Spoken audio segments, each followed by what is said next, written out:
안녕하세요. 생방송 법률상담 전혜원입니다. 살다 보면 크고 작은 법률 문제로 어려움을 겪는 경우 종종 있으시지요? 그럴 때마다 어떻게 해결해야 할지 막막하고 답답한 분들 많으실 겁니다. 그런 분들께 힘이 되어드리기 위해서 저희 생방송 법률상담이 문을 활짝 열었습니다. 법의 도움이 필요하신 분들, 법률과 관련해 궁금한 점 있으신 분들, 상담 전화 02557-8295번 연락 주시면 되고요. 법률방송 홈페이지에 접속하신 후 법률 상담에 고민을 남겨주시기 바랍니다. 각 분야 전문 변호사가 무료로 성심성의껏 상담해 드리도록 할게요. 그리고 지금 이 방송 유튜브를 통해서도 실시간 생방송되고 있습니다. 여러분의 많은 시청 부탁드리면서 유튜브를 통한 소통 창구도 함께 열어두겠습니다. 자, 오늘 도움 주실 두 변호사님 먼저 소개해 드립니다. 한경희 변호사님 그리고 권윤주 변호사님 자리하셨습니다. 안녕하세요. 안녕하세요. 어서 오십시오. 안녕하세요. 네.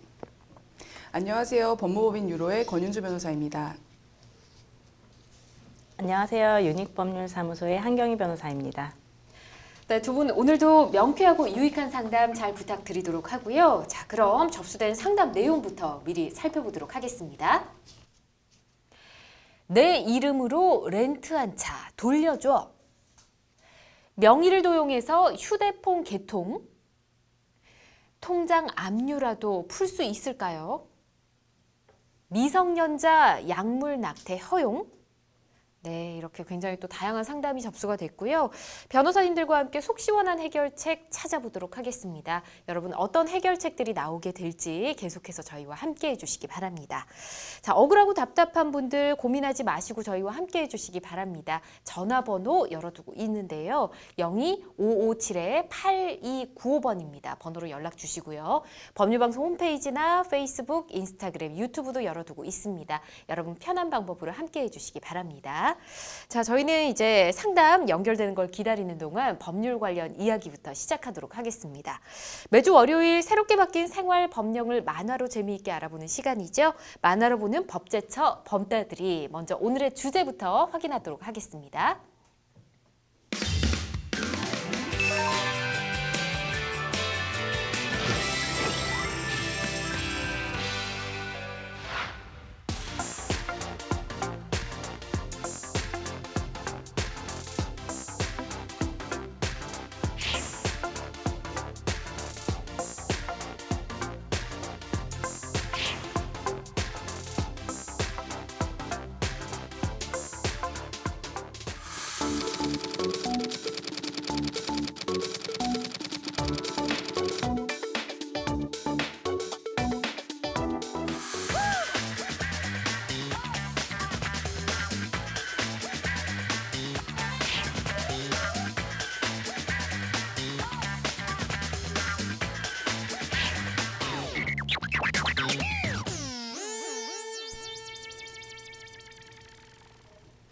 네, 오늘의 주제 바로 소득세법이네요. 올해부터 이 지방소득세가 독립세로 전환돼서 개인 지방소득세는 지자체에서 신고가 가능해졌다고 하더라고요. 어떤 내용인지 좀 짚어볼까요? 네, 지난 5월에 시행된 제도인데요. 네. 지금 코로나19 같은 사태로 인해서 방문 신고에 제약이 좀 많이 있습니다. 그래서 이런 제약을 좀 도움을 드리기 위해서 각 시, 군구에서 네. 신고 편의 시책을 좀 활용하고 있습니다. 그래서 납세자를 지원하는 것인데요. 네.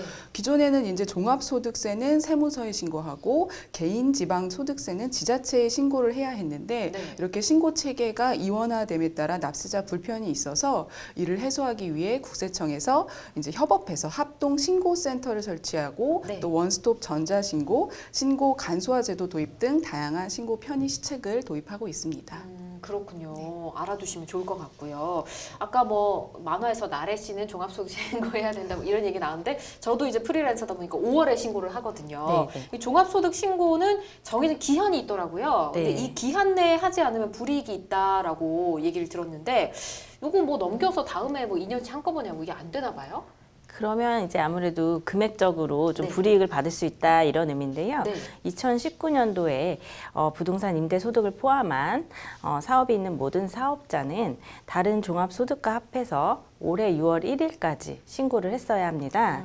네, 그래서 기한 후에 신고하는 경우에는 네. 무신고 가산세라는 것이 내야 하는데요. 예. 기한에 따라서 예를 들어서 1개월 이내에 기한 후 수정 신고를 하면 뭐 가산세를 감면받을 수 있거나 이런 것이 있기 때문에 네.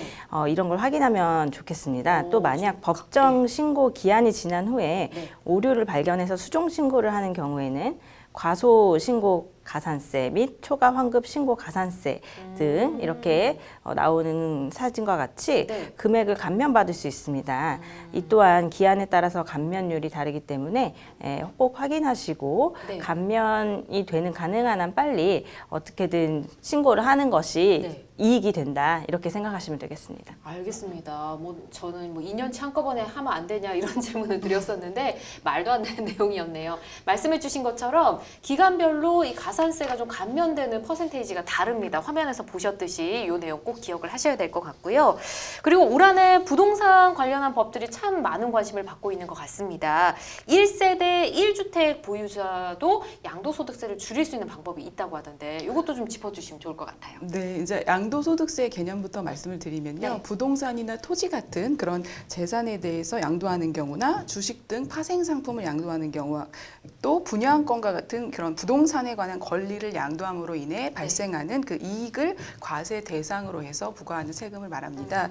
그런데 토지 등 건물 같은 자산을 양도하는 경우 원칙적으로 양도소득세가 적용이 되는데 네. 지금 1세대 1주택이나 농지 같은 경우 그리고 국민 주거 생활의 안정이나 자경 농민을 위한 경우에는 양도소득세가 과세되지 않는 제도가 있습니다. 네. 그래서 이러한 요건이 충족될 때는 양도소득세가 과세되지 않는다는 점을 좀 아시면 좋겠고 네. 다만 미등기 양도자산 등기가 안 된 그런 부동산이나 매매 계약서의 거래가액을 좀 실제와 다르게 업이나 다운시키는 일명 업다운 계약서 네. 이런 계약서를 작성하시는 경우 또 9억 원을 초과하는 주택의 경우에는 그런 면제 조건을 갖춰도 역시 과세 대상이 됩니다. 그렇군요. 기준에 대해서 좀 말씀을 해주셨는데 1세대 1주택 비과세를 좀 받기 위해서는 이 주택을 보유만 하는 것이 아니라 또 거주 기간도 있잖아요. 2년 이상 거주해야 된다든지 이렇더라고요. 네, 그렇습니다. 이게 이제 양도하는 주택이 조정 대상 지역에 있는지 아니면 비조정 대상 지역에 있는지에 따라서 달라지는데요. 지역에 따라서요. 네, 비과세 여부는 이제 취득일을 기준으로 합니다. 예. 그래서 취득일을 기준으로 현재 주택이 있는 지역이 조정 대상 지역에 해당한다 네. 하는 경우에는 2년 이상 거주해야 되는 요건이 있습니다. 네. 그런데 다만 이제 조정 대상 지정일 이전에 뭐 잔금을 청산하지 못한 경우에도 꼭 실거주 2년을 해야 되냐 이런 경우가 많아서 네. 이때는 이제 매매 계약을 체결했고 네. 그 대금을 지급한 사실이 명백하고 매매 계약일 현재 무주택 세대에 해당하는 이 세 가지 조건에 모두 충족하면 네. 실제로 거주하지 않아도 비과세 대상이 됩니다. 그래서 조정 대상 지역이 될 줄 모르고 네. 매매 계약을 한 것이면 인정을 해주는 그런 조치입니다. 그래서 이 조건에 해당하지 다만 제가 말씀드린 이 세 가지 조건에 해당하지 않는 경우에는 네. 중간에 조정 대상 지역이 해제되더라도 실거주 2년을 해야 되기 때문에 이 부분을 꼭 확인하셔야 될 것 같습니다. 그렇군요. 말씀해주신 조건들도 체크를 하셔야 되겠고 이 조정 대상 지역이 됐는지 안 됐는지 그리고 나중에 해제가 되더라도 체크를 해야 될 것 같습니다. 근데 이 올해 조정 대상 지역이 확대가 좀 됐다고 얘기 들었거든요. 네, 그렇습니다. 이제 부동산 조정 대상 지역은 부동산 시장 과열을 막기 위해서 정부가 주택법에 근거해서 네. 지정한 지역을 말하는데요. 주택 가격이 물가 상승률의 2배 이상 상승하거나 청약 경쟁률이 예. 5대1 이상인 곳에 해당됩니다. 그래서 네. 조정 대상 지역으로 지정되면 주택담보대출 시 담보 인정 비율, 또 총 부채 상환 비율 등의 제한이 있기 때문에 네. 이런 것들을 다주택자 양도소득세 중과 장기 보유 특별 공제 배제, 분양권 전매 시 단일 세율 50% 적용 등의 규제를 받게 되기 때문에 잘 본인이 매매하는 지역이 조정 대상 지역인지 아닌지 확인을 하시는 게 필요합니다. 네. 올해 6월 9일부터 좀 확대가 된 것 같네요. 네. 뭐 조정 대상 지역인지 아닌지 한번 요거 확인해 보시는 것도 좋을 것 같고요. 그리고 세금 얘기하면 꼭 종교인과 관련된 세금 얘기가 좀 빠지지 않잖아요. 많은 논란들이 있는데 이 부분을 좀 알아보겠습니다. 종교인에게 수혜적인 내용을 규정한 소득세법 조항들은 헌법 소원 대상이 될 수 없다. 이런 헌재 결정이 나왔다고 하던데요. 네, 일단은 비종교인들이 소득세법 12조에 대해서 네. 위헌 소원을 냈던 사건인데요. 소득세법 12조를 보시면 네. 종교 관련 종사자가 받는 학자금, 식사 또는 식사대, 실비 변상 예. 이런 지급액에 대해서 소득세를 과세하지 않도록 규정을 하고 있습니다. 네. 또 소득세법 시행령에도 세무공무원이 이제 종교인의 소득 관련 자료를 질문하거나 조사할 때 네. 종교단체가 그 종교 관련 종사자에게 지급한 금액이나 물품 또 그 밖에 지출 비용에 관한 장부나 서류를 제출할 의무가 이제 없다. 제출을 명할 수 없다. 이렇게 규정을 하고 있습니다. 네. 그래서 이러한 조항이 사실은 일반인들에 비해서 종교인들을 우대하고 있다. 이런 지적이 많이 있었고 비종교인의 이러한 헌법 재판이 이제 신청이 이루어진 건데 헌재에서는 비종교인들이 지금 자기 관련성이 없다. 이 조항과 관련된 사람이 아니다라는 네. 이유로 각하를 한 겁니다. 아. 이제 다만 그럼에도 불구하고 심판 대상 조항이 종교인에 대해서 일반 국민에 비해 비과세되는 여러 가지 좀 많은 기타 소득의 범위를 넓게 설정하고 있고 네. 소득의 종류도 근로소득, 기타소득 등 선택을 할 수 있도록 하거나 또 세무조사 과정에서 세무공무원의 어떤 조사나 질문 범위를 제한하고 있어서 상당한 혜택을 주고 있다라는 네. 사실은 인정을 했습니다. 그렇군요. 자, 여러 가지 세금 문제를 좀 짚어봤는데 사실 소득세 관련한 내용은 너무나 광범위해서 모든 부분을 일일이 다 짚어드리기는 좀 어렵긴 합니다. 하지만 요거 하나는 좀 기억하시면 좋을 것 같아요. 정해진 기일에 소득세 신고 관련은 의무기 때문에 꼭 준수해야 된다는 사실 요거는 꼭 기억해 주시기 바랍니다. 자, 여러분께서는 지금 생방송 법률 상담 함께하고 계십니다.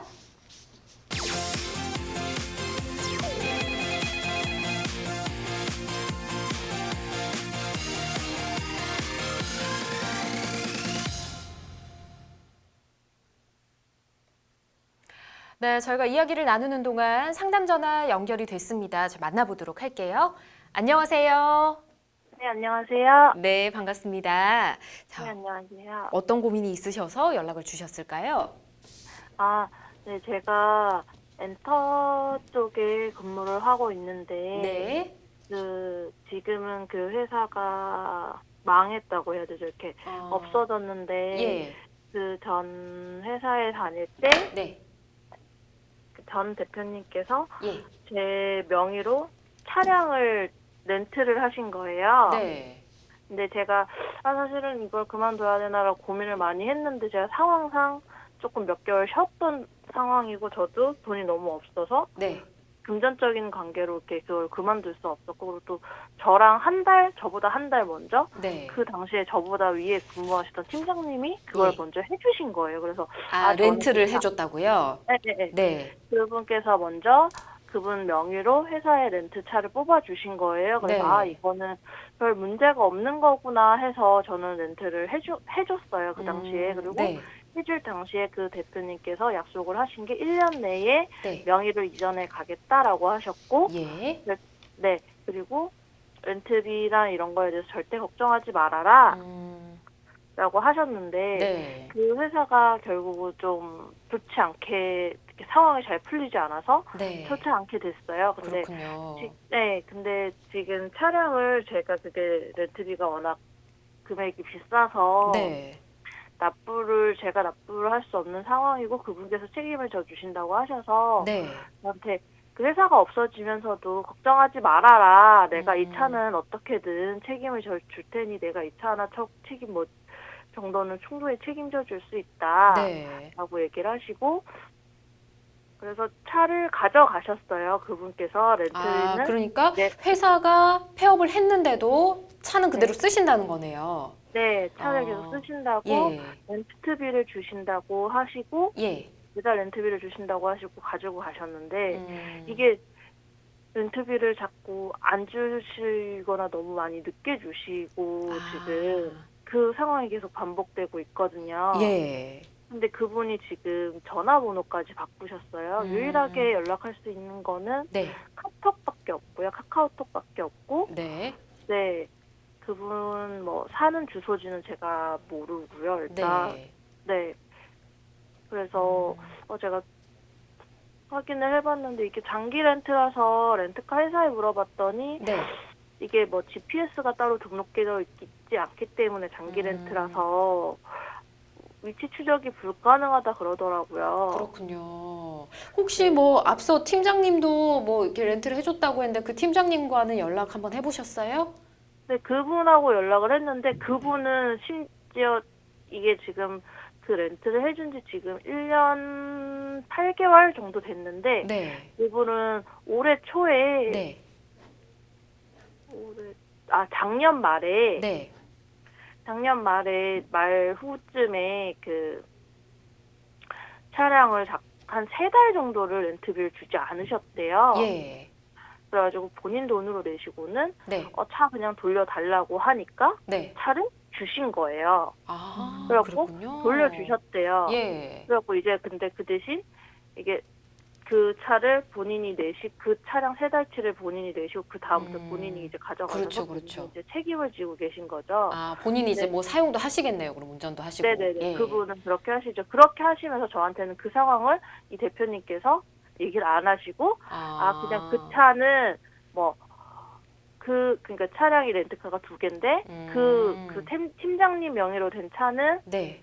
자기가 본인의 본가에 보냈다. 본가에 보내서 본가에서 쓰기로 했다. 예. 그래서 네 차를 가지고 와. 너 명의로 된 렌트카를 가지고 와라. 근데 그 당시에 제가 그때까지만 해도 어쨌든 그 회사에 일한다는 명목이 있었거든요. 네. 근데 그쯤에 그 대표님께서 한 3달치 월급을 못 주시니까 다른 회사로 파견을 보내신 거예요.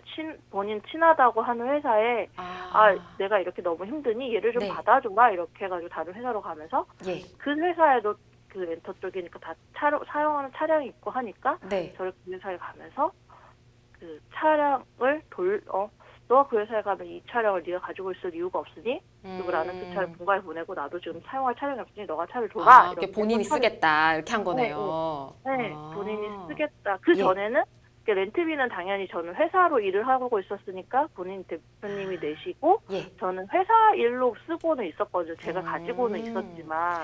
알겠습니다. 저희가요 일단 여기까지 듣고요. 한경희 변호사님이 옆에서 함께 들으셨는데 일단은 지금 문제를 해결해야 되지 않겠습니까? 대표님 연락도 안 되고 차는 가져갔고 그리고 렌트비도 안 주고 요거를 법적으로 어떻게 해결해야 될지 변호사님과 좀 이야기를 해봐야 될 것 같습니다.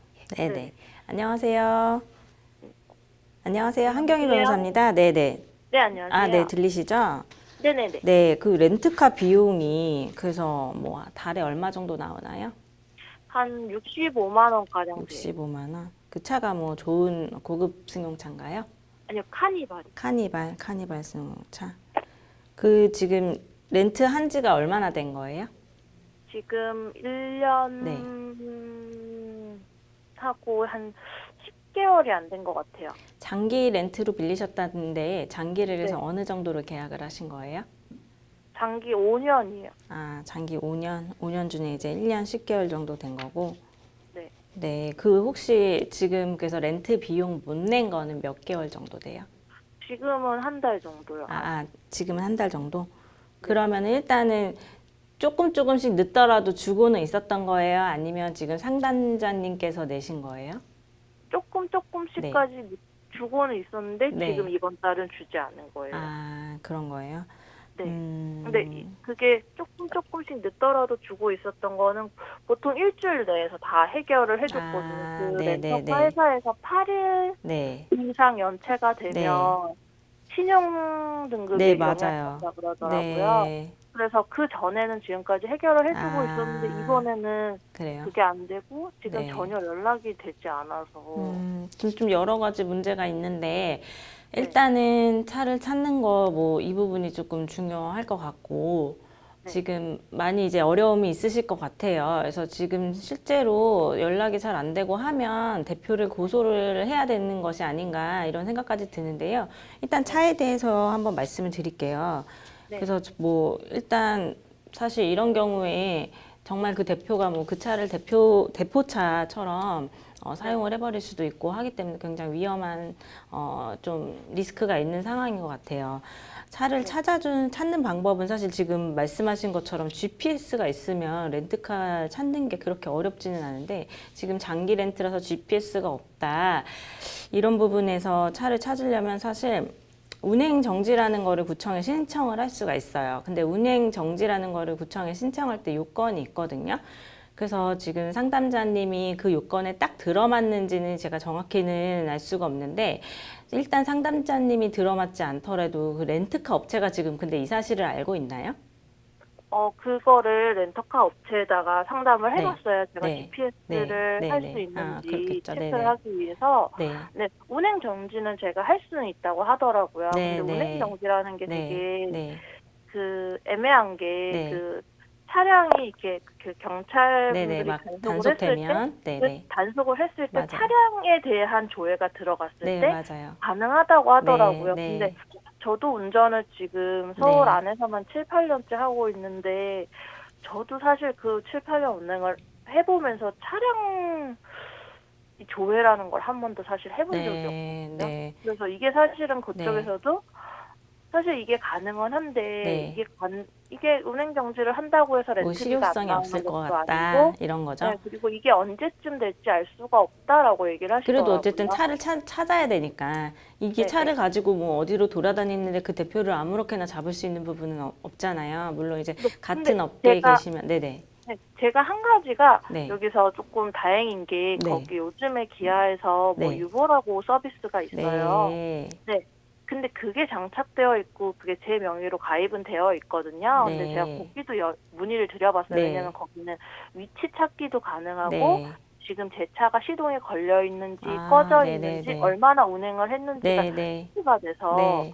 그랬더니 거기서는 그게 GPS가 잡히기는 잡힌대요. 그래서 네. 어디는 찾을 수는 있대요. 네. 다만 경찰에 분실 신고나 도난 네. 신고를 해서 경찰 쪽에서 연락을 주면 네. 이게 가능하다고 그럼 하더라고요. 알려준다. 네, 네, 개인정보 뭐 해당하기 때문에. 네, 근데 이게 경찰 쪽에 도난 신고 그래서 이제 이런 경우에 그 보통 사람들이 도난 신고라면 이제 경찰에서 열심히 찾아주지 않을까 이런 생각을 많이 하시고 이제 도난 신고를 하시는 경우도 많은데요. 도난 신고가 그런 거는 함부로 하시면 안 돼요. 도난에 해당하는 경우에만 해야 되는 거고 도난에 해당하지 않은 경우에는 이제 허위 신고가 되기 때문에 무고죄 뭐 이런 걸로 처벌이 된 사례도 있습니다. 그래서 도난 신고 같은 경우를 뭐 함부로 하시면 안 되고 지금 사안은 사실상 도난으로 보기엔 좀 어려운 면이 있어요. 그래서 이제 차량을 찾는 방법으로는 아까 말씀드린 이제 운행 정지 신청이나 이런 걸로 해가지고 어떻게든 뭐 걸려서 그 행방을 좀 그래도 남길 수 있도록 하는 방법이 있고요. 일단은 대표를 형사적으로 고소를 해야 될 것 같아요. 그래서 원칙적으로 빌린 물건을 돌려주지 않거나 뭐 사용하다가 주인이 돌려달라고 했는데 그걸 돌려주지 않아서 이렇게 멋대로 처분을 해버리거나 하는 경우에 횡령에 해당하잖아요. 그래서 지금 전 대표는 지금 상담자님으로부터 차를 빌린 상태고 이제 차에 대해서 보관자적 지위를 갖는다고 볼 수 있겠는데요. 반납의 요청에도 불구하고 반납을 하지 않는 경우에 형법상의 횡령으로 문제될 여지가 많이 있습니다. 그래서 전 대표의 경우에는 횡령으로 일단 고소를 해서 형사적으로 고소하면 일단 일상생활하는 좀 압박이 되잖아요. 그래서 그런 식으로 좀 압박을 할 필요가 분명히 있을 것 같고요. 근데 여기서 또 다른 문제는 지금 상담자님과 렌트카 업체, 렌트차 업체의 그 둘 사이의 문제도 사실은 있어요. 왜냐하면 렌트카도 빌려주고 지금 상담자님이 보관자의 지위일 거 아니에요. 빌려서 사용하는 거니까. 근데 이 빌려서 사용하는 거를 어떻게든 제3자에게 어떤 방식이든 이제 좀 넘겨서 제3자가 사용하도록 해서 이제 차에 그 행방을 찾지 못하게 물론 이제 상담자님의 의도는 아니었겠지만 제3자에게 이제 일단 빌려준 어떤 그런 부분이 있기 때문에 이런 경우에도 사실상 이제 렌트카 업체에서 횡령으로 고소를 하는 경우도 있습니다. 렌트카나 리스나 이런 경우에 횡령으로 고소가 되는 경우도 왕왕 있고요. 이 사안에 따라서는 사기가 되기도 하고요. 그래서 사기 또는 횡령이 될 여지가 있습니다. 그래서 분명히 이제 상담자님께서 생각하실 거는 물론 이제 돈을 갚지 않고 매달 정기적인 렌트 비용을 내지 않으면 신용불량 어떤 그런 신용 등급의 하락의 위험이 있다라고 말씀하셨는데 그것뿐만이 아니라 그게 이제 조금 장기적으로 되면 그게 뭐 몇 달이 되고 하면 렌트카 업체나 캐피탈에서 이런 부분을 횡령으로 오히려 상담자님을 고소할 수도 있는 그런 상황이기 때문에 지금 좀 어려우심이 있을 것 같긴 한데 렌트비에 대해서는 좀 어느 정도 해결을 하시면서 대표를 고소하시기를 추천드리고요. 지금 그러면 제가 그렇게 하면은 그걸 나중에 혹시 받을 수가 있나요, 대표? 일단은 형사적으로 횡령으로 고소를 하면 이제 횡령에 대한 거는 뭐 경하게 보지 않기 때문에 그분이 어떻게든 합의를 하려고 상담자님한테 연락을 해오거나 할 거예요. 그래서 그 합의를 통해서 형사 합의를 통해서 금액을 받으실 수도 있는 거고 물론 나중에 당연히 형사와 별개로 형사 합의 안 하고 그냥 처벌받고 끝냈다라고 하더라도 민사적으로 당연히 뭐 부당이득 청구나 손해배상 청구나 민사적으로도 당연히 청구하실 수 있죠. 그런데 이제 지금 말씀하신 상황이 전 대표가 회사를 폐업하고 지금 거의 뭐 금전적으로도 어떤 상황인지 모르고 하니까 민사적으로는 승소는 하겠지만 그거를 실질적으로 돈을 받는 집행이라는 과정에서 그 돈을 실질적으로 받을 수 있느냐 이거는 조금 다른 문제이기 때문에 일단은 형사적으로 횡령으로 고소를 넣으시고 상대방이 그 형사적인 압박에 따라서 합의를 해오는 거를 좀 그때 형사 합의금을 받아서 이 비용을 해결하거나 하는 방법이 있을 것 같고요. 또 하나는 이제 지금 폐업하면서 임금도 제대로 못 받으셨을 것 같아요. 퇴직금이나 임금이나. 1,000만 원 가까이 못 받았어요. 네, 못 받았죠. 1,000만 원 가까이 못 받으셨을 것 같아요. 그러면은 이제 이런 경우에는 고용노동부에 진정하시고 고용노동부에서 이제 형사적으로 또 고소가 고발이 이루어지잖아요. 근로기준법이나 근로자 퇴직급여 보장법 위반이 되거든요. 예전에는 사실 이렇게 임금을 안 줘서 형사처벌이 되는 게 좀 약했던 경향이 있었는데 최근에는 점차 임금 체불에 대한 형사처벌이 강화되고 있습니다. 그래서 실제 임금 체불을 이유로 뭐 금액에 따라서 임금 체불한 금액에 따라서 다르겠지만요. 금액이 많다 하면은 진짜 법정 구속이 되거나 실형을 받는 경우도 있어요. 그러면 대표 입장으로서는 횡령도 고소가 됐죠. 지금 근로기준법이나 이런 위반으로도 형사적으로 또 경찰 조사를 받고 하면 이 두 가지 범죄가 다 되면 이게 형사 합의하지 않고서는 좀 중한 형이 나올 수 있기 때문에 좀 상당히 압박으로 느낄 수 있을 것 같아요. 그래서 그렇게 형사적으로 고소를 좀 하고 그다음에 렌트비는 지불을 하면서 일을 진행하셔야 될 것 같아요. 근데 네. 제가 그 팀장 그 전에 같이 해주셨던 팀장님이라는 분이 네네. 저보다 먼저 네. 월급을 받지 못하고 더 뭐 그렇게 3개월가량을 본인 차를 쓰시면서 렌트비를 내시고 뭐 차를 어떻게든 가져가시고 이런 상황이 있었잖아요. 네네네. 근데 그분하고도 연락을 한 달에 한 번 정도는 네. 하고 지내는데 네네. 그분이 사실은 저 같은 경우는 지금 렌트비를 당장 어쨌든 받아야 했기 때문에 네. 지금 사실은 월급에 대한 부분을 네. 조절을 하려고 네. 하다가 그 노동청을 네, 가려다가도 그러실 수 있겠죠. 사실은 렌트비를 받아야 되는 게 더 크기 때문에 사실은 네. 하지 않았거든요. 그렇게 네. 하면서 그러실 이제 수 있죠. 심사가 네. 뒤틀려서 그럴 수 네. 있잖아요. 그래서 네. 안 했던 건데 그분은 하러 가셨는데 네. 그게 안 해주시다라고 그러니까 네. 그게 저희가 회사가 나중에는 일산 쪽으로 이사를 갔는데 네. 사업지 주소지를 안 옮긴 거예요. 네.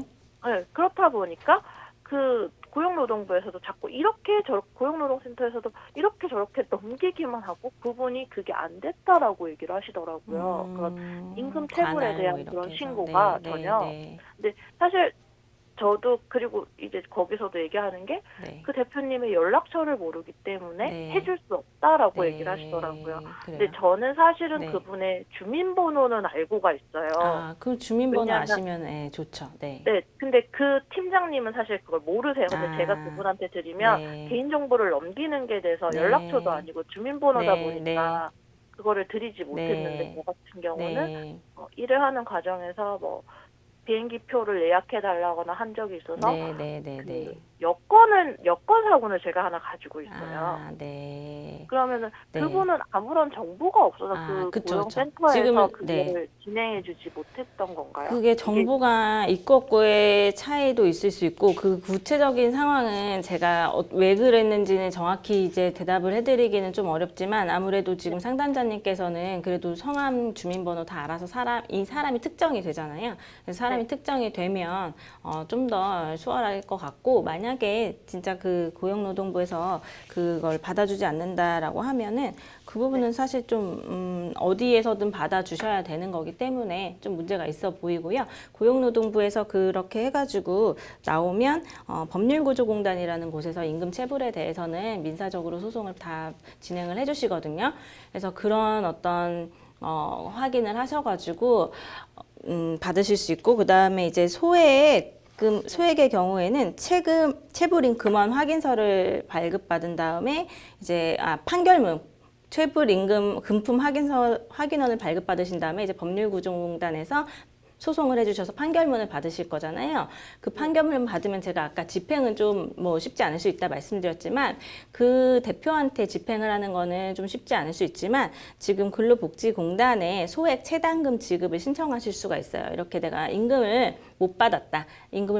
그러면 어느 정도 이제 한도 내에서 소액 체당금에 대해서 근로복지공단에서도 지급을 해주시니까 이제 경제적으로 지금 좀 어려움이 있으실 텐데 지금 이렇게 해가지고 법률구조공단이랑 근로복지공단이랑 도움을 받으시면 소액 체당금도 지급받으실 수 있을 것 같아요. 네. 그 혹시 저하고 그 팀장님하고 그 팀장님은 네. 그 차량 그렇게 해서 3개월치 돈을 안 내주셨던 것도 있지만 제가 들은 게 제가 그 회사에 입사하기 전에 한 300만 원 가량을 빌려주셨대요. 아, 네. 그러면 그분하고 저하고 같이 네, 고소를 네. 하면 그렇죠.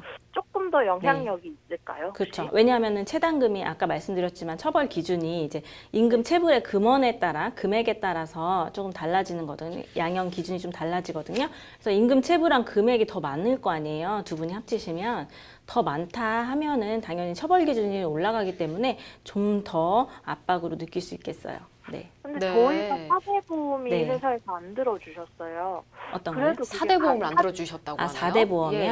아, 4대 보험을 들지 않아도 근로자로 지금 보이는 상황이기 때문에 네, 근로자성을 인정받으실 수 있을 것 같아요. 네, 네. 네. 우선 저희가 많은 궁금증들이 있으시겠지만 여기까지만 답변을 좀 드리고요. 아, 네, 일단 그 팀장님과 함께 좀 힘을 모아서 고소를 해보시는 것도 괜찮을 것 같습니다. 그래서 우선 방법을 몇 가지 말씀드렸으니까 경찰을 네네. 고소도 하시고 고용노동부도 한번 가보시고 이게 안 되면 법률구조공단도 가보시는 게 좋겠습니다. 아, 네, 알겠습니다. 네, 그렇게 해보시고 또 어려우시면 연락 주시고요. 네. 네, 자 이렇게. 네, 감사합니다. 이렇게 답변 드리고요. 정말 중요한 포인트들이 많았는데 어떤 네. 점들을 기억하면 좋을까요? 일단 사회초년생에게 이렇게 뭐 명의 대여를 요청하는 경우가 종종 있습니다. 그래서 네. 사회초년생이 잘 모르고 하는 경우가 많이 있는데요. 명의 대여는 어떤 형태이든 위험성이 굉장히 크기 때문에 해서는 안 되고요. 예. 그다음에 지금 상담자님께서는 렌트 비용을 납부를 해야 이제 그 렌트 차에 대한 횡령이 안 되고요, 본인이. 네. 그리고 이제 차를 빌려서 가져간 그 전 대표는 또 횡령으로 고소하는 것이 효과적일 것 같습니다. 네, 요 경찰 가셔서 고소하는 거는 제일 먼저 하셔야 될 것 같습니다. 이렇게 답변을 드리도록 하겠습니다. 자, 저희는 계속해서 홈페이지를 통해 들어온 고민 만나보도록 할게요. 어떤 내용인지 볼까요? 2020년 6월경 할머니는 전화 광고를 이용해서 핸드폰을 교체하셨습니다. 전화로 인적 사항을 파악한 뒤 직접 그쪽에서 서류를 작성했고 휴대폰 개통 시 공인 인증서까지 그 업체에서 임의로 발급해서 마음대로 할머니의 개인정보를 취했습니다. 요금제도 멋대로 설정한 뒤 6개월 안에 바꾸면 위약금을 물도록 설정을 했고 심지어 이전 핸드폰 남은 기기값도 내준다고 하고서는 해결해주지 않았습니다.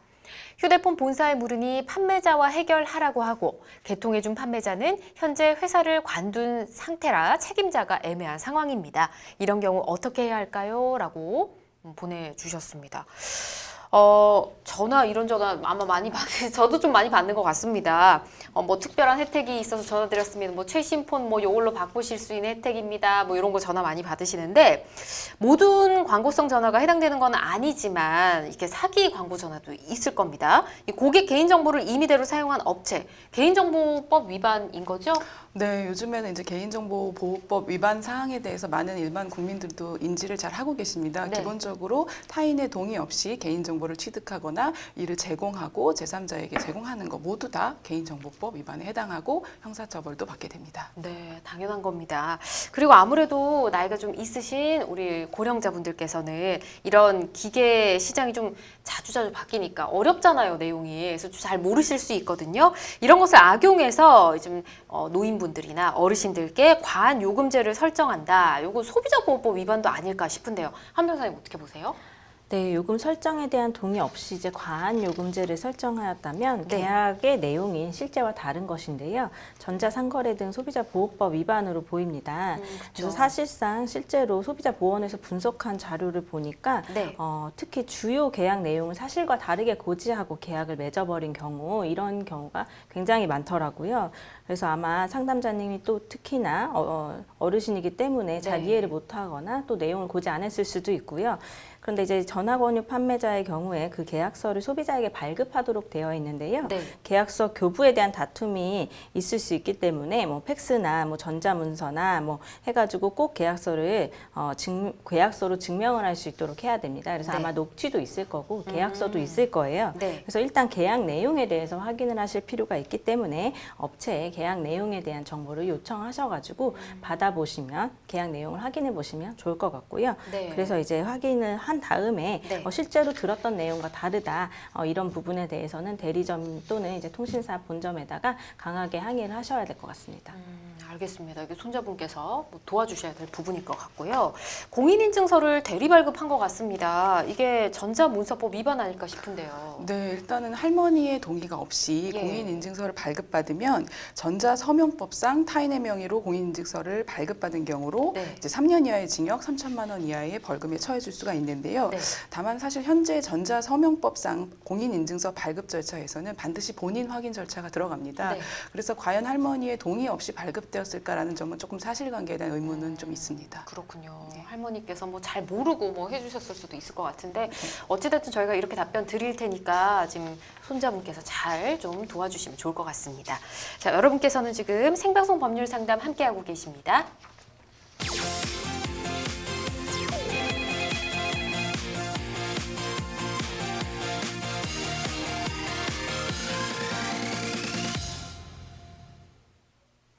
법률적인 문제로 고민이 있으신 분들 주저하지 마시고 저희와 함께해 주십시오. 02557-8295번 열려 있으니까 전화 주시고요. 법률방송 홈페이지, 페이스북, 인스타그램, 유튜브로도 함께하실 수 있습니다. 각 분야 전문 변호사님들과 함께 여러분의 고민 방송을 통해 무료로 해결해 드리도록 하겠습니다. 자, 이제 전화 연결이 돼서 만나볼게요. 안녕하세요. 네, 안녕하세요. 네, 반갑습니다. 자, 네네. 어떤 고민을 해결해 드려야 될까요? 예. 제 장모님이, 예. 경매 학원에 갔다가, 네, 거기서, 어떤 여자분이 투자 클럽을 만들자고 해가지고, 예, 몇 사람이 모여가지고 투자 클럽을 만들었었나 봐요. 네, 그렇게 이제 투자 클럽을 만들어가지고, 네. 있던 중에, 클럽을 만들었던 여자분이 아, 네, 우리 장모님한테, 네, 그 명의를 좀 빌려주라. 그리고 경매 좋은 건이 있으니까 돈도 좀 소개를 해라. 그러면은 경매 입찰 보증금 소개를 하고 하면은 당신 이름으로 경매 받아가지고 나중에 네. 수익금을 나눠주겠다. 네, 이렇게 제의를 해가지고 예, 그 제의를 받고 장모님이 같은 교회에 다니던 이 여자분이 마침 집을 팔아서 뭔가 다른 거 하려고 돈을 갖고 있는 상태였기 때문에 예, 2달만 쓰기로 하고 영수증을 쓰고 이제 1억 3천을 빌렸어요. 예, 물론 이제 그 투자 클럽을 만들었던 다가 이제 빌리는 걸로 하고 네. 장모님은 이제 보증인으로 기재를 했어요. 아, 그 뭔가 서류 작성도 하신 건가요, 그러면? 예, 예. 서류 작성 아직 가지고 있어요. 원본을. 그러니까 안모 씨가 그 이모 씨한테 1억 3천을 빌리고 장모님께서 네네. 보증하신다. 요 내용이 담겨 네네, 있는 보증을. 거죠? 예. 네네, 보증을 한다 이렇게 된 거죠. 네. 그렇게 해서 이제 경매 입찰을 했는데 네. 어느 순간에 입찰을 하면서 장모님한테 서류가 필요하니까 인감증명 내통하고 인감도장을 갖다 달라 그래가지고 이제 맡겼답니다. 네. 그래서 이제 응찰을 하고 얼마 지나가지고 불허 신청을 했대요. 아. 부계 신청이라는 말이 무슨 말인지 잘 모르겠는데 네. 불허 신청을 해서 입찰 보증금을 다시 돌려받게 됐는데 네.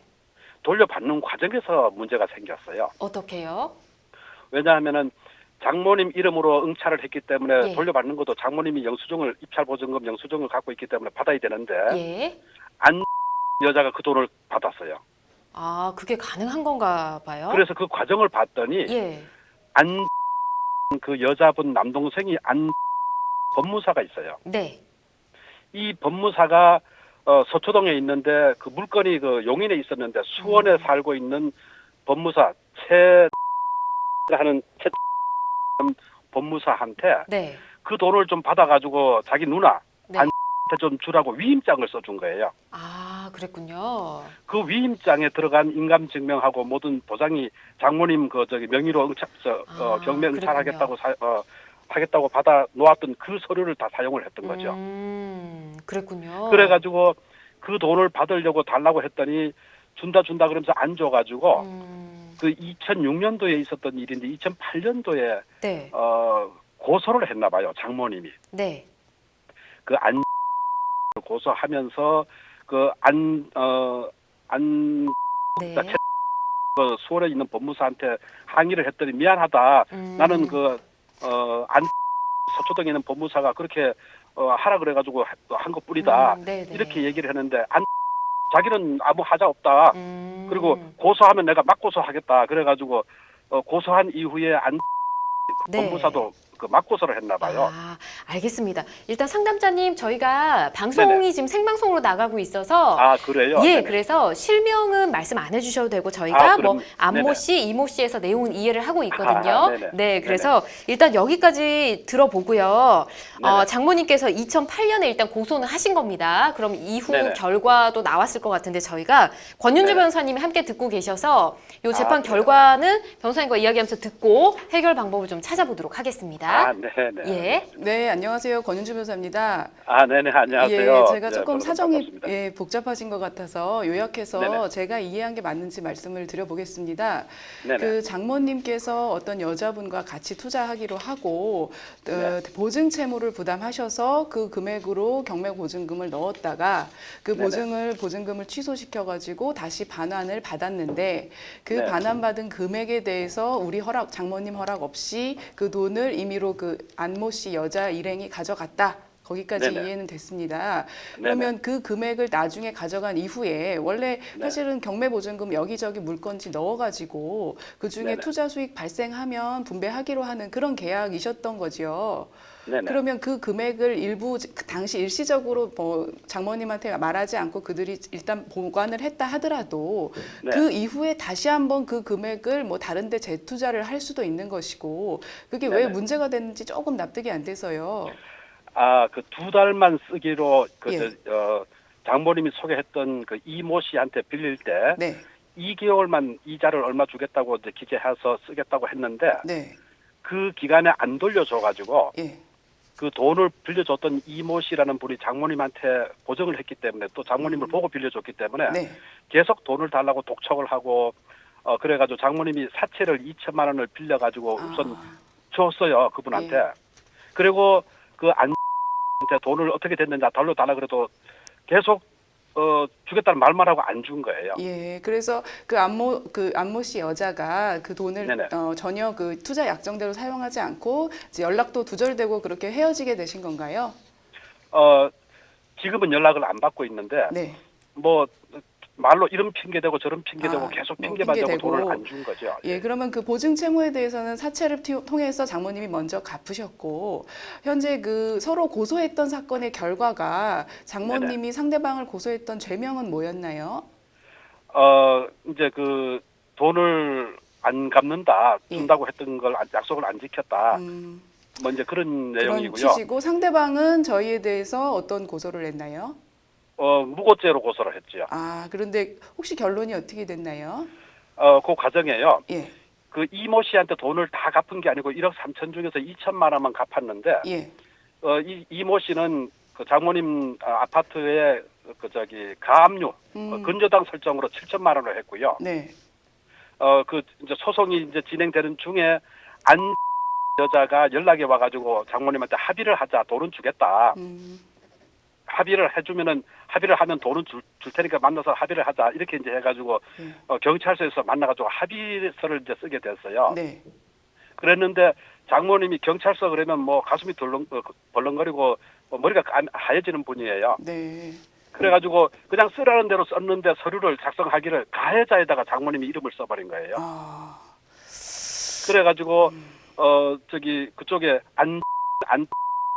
세 사람을 상대로 이제 고소장을 냈는데 그 사람들은 피해자가 돼가지고 서류가 법원에서 이제 재판이 이제 그런 합의서를 토대로 해가지고 법무사가 무고죄로 이제 손해배상 청구를 했어요. 예, 그 지금 무고죄로 이미 장모님이 기소가 돼서 약식 명령을 받았다 이런 말씀이세요? 네, 약식 명령을 받아가지고 벌금 나왔고요. 네, 벌금 나왔고 그 부분에 대해 정식 재판 청구는 안 하셨고요. 정식 재판 청구는 고사하고 예. 법원에 출두하라고 할 때도 겁이 나가지고 아. 한 번도 가보지를 못했어요. 그러셨구나. 그러면 그 상대방 남자 쪽에서 저희 어머니를 상대로 손해배상 청구 소송을 하셨다. 민사소송도 들어왔다. 이런 네네. 말씀이세요? 네네. 그러면 그 민사소송이 들어온 거는 언제쯤이세요? 아마 2008년 정도로 기억됩니다. 그러세요. 그러면 서류는 집에 있어요. 네. 2008년이면 그때 1심 재판에서 그 장모님께서 전혀 대응을 안 하고 그대로 패소 판결 받으신 건가요? 맞습니다. 예. 그러면은 1심 패소 판결이 날 때 서류를 잘 받으셨는데도 안 나가신 건가요? 아니면 서류 자체를 못 받으신 건가요? 서류를 이제 막 두려워가지고 예. 안 여자한테 얘기했더니 그거 저기 뜯어보지 말고 자기한테 갖다 달라 그래가지고 다 그냥 갖다 줬대요. 그러셨구나. 그러면 그 판결에 패소 판결이 난 것도 사실 그 2008년 무렵에는 잘 알고 계셨겠네요. 네네. 그러면 1심 판결이 난 그 패소 판결 받은 사건의 주된 손해배상 청구의 취지가 그러니까 상대방 주장의 요지가 무고죄로 인해서 자기들이 피해를 입었다는 내용인가요? 아니면 기존의 그 투자 클럽을 통해서 투자하기로 했던 투자 약정에 관한 어떤 손해가 발생했다는 내용인가요? 자기가 이제 무고죄, 억울하게 그렇게 해가지고 예. 정신적인 피해를 입었다 뭐 이런 내용인 것 같아요. 그 내용인가요? 네네. 그러면 일단은 사실 이미 기소해서 약식 명령까지 확정된 형사 재판에 대해 이미 네네. 그것이 확정이 다 됐기 때문에 그걸 불법행위 원인으로 한 손해배상 청구 자체에는 사실은 뭐 다툴 어떤 크게 실익이 없지만 그 네네. 금액이 크다 적다에 대해서는 사실 다툴 여지가 있으셨어요. 근데 네네. 어쨌든 그 부분은 이미 2008년에 종결이 다 된 사건이고 제가 말씀드리려던 건 원래 그 소장이나 민사소송에 관련된 서류를 제대로 받지 못한데 어떠한 자신의 책임 없는 다른 어떤 불가항력적인 사건이 있었다면 그때에는 지금이라도 추후 보완에 의한 항소가 가능할 그런 예외적인 경우도 있을 수 있는데 지금 해주신 말씀으로는 사실 장모님이 서류를 다 잘 받으셨고 그거를 직접 그 안모 씨에게 전달하기도 하는 그런 과정 또 1심 패소 판결을 이미 받은 걸 잘 알고 계신 사정들을 볼 때 그 민사 손해배상 청구에 대해 추후 보완 항소를 하시기는 좀 어려워 보이세요. 예, 그런데 문제는 지금 정리되지 않은 부분이 있어 보여서 말씀을 드리는데 그 투자 클럽에 관한 투자 계약 그러니까 서로 그 입찰 보증금을 마련하든 아니면 경매로 필요한 금액을 서로 같이 마련을 해서 거기서 발생한 수익금을 나누자라는 부분에 대한 투자 계약 정리 그 부분에 대해 서로 내가 낸 돈을 다시 돌려받는 이런 과정은 좀 절차가 진행이 안 되신 것 같아요. 그런 맞습니다. 원인에 대한 그 소송을 하신 적은 없으시죠? 네, 없어요. 네. 그래서 지금 두 분 사이에 장모님과 그 여자분 사이에 정확한 투자 계약서 같은 게 갖고 계세요? 그 투자 계약서는 없고 다만 그 돈 빌릴 때의 영수증은 갖고 있어요. 아, 그러면 돈을 빌렸다는 건 사실 그 안모 씨가 아니라 제3자, 그러니까 돈만 빌려준 사람과의 그 금전 대여 계약서고 그 대여 계약에 대한 보증 채무는 이미 이제 보증인으로서 다 대부분 이행을 많이 하신 거죠. 그런데 그 보증 채무를 장모님이 먼저 갚았기 때문에 주채무자인 그 안모 씨에게 그거를 구상하거나 서로 이제 내부 분배 비율에 따라 다시 반환을 청구하는 그런 방식의 금전 청구는 별소로 가능하다고 보이거든요. 그래서 민사소송으로 별소 제기의 가능성이 있어서 그 부분을 전문가와 한번 상담해 보시면 좋겠습니다. 네, 워낙 오래된 일이고 좀 복잡한 내용이라서 저희가 방송상으로 전화로는 이렇게 답변 드려야 될 것 같고요. 혹여나 부족한 점이 있으시다면 나중에 추후 변호사님께서 조금 전화 연락을 저희가 연결해 드릴 테니까 말씀드리면 좋을 것 같습니다. 자, 포인트를 한 줄로 좀 요약해서 말씀해 주시죠. 네, 민사소송에서 자신이 이제 소장을 받은 날로부터 2주 이내에 항소를 해야 되는데요. 그 소장 송달을 받을 수 없었던 어떤 다른 부득이한 사유가 있었다면 그 사유가 해소된 날부터 2주 이내 추한 항소는 할 수 있습니다. 네, 이 기간을 꼭 기억하셔야 됩니다. 이렇게 답변 드리도록 하겠습니다. 자, 생방송 법률 상담 저희는 잠시 후에 상담 이어가도록 하겠습니다. 02557-8295번 전화 열어두고 있고요. 법률방송 홈페이지, 페이스북, 인스타그램, 유튜브도 활용하실 수 있습니다. 여러분의 참여 기다리고 있겠습니다. 저희는 잠시 후에 다시 돌아오도록 할게요.